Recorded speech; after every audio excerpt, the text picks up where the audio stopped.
ერთი ფიქრი მაწუხებს მარად. ვაი თუ მოუკვდე ლოგინში წყნარ. ვაი თუ მოუკვდე ნელ-ნელა ნაზად. მტკნარი უსულო ყვავილის მსგავსად და როგორც ქრება სანთელი მკრთალი მეცისე გავქრე და ხუჯო თვალ.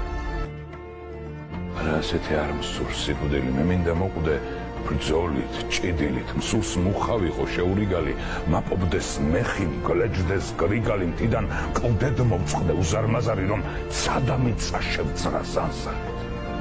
და რომ დაღლილი, ძიმე უღელით, ხალხი აღსდგება მკლავ მოუღლელი, დროშებს დააწერს თავისუფლებას და ცა დროშები დაიღრუბლება, როცა მტრის რისხვად, ხალხს გასახარად ყოველი მხრიდან და კრავს ნაღარა იქ, ჩემი სისხლიც დაიქცეს წმინდა, მე იმ ბრძოლაში სიკვდილი მინდა.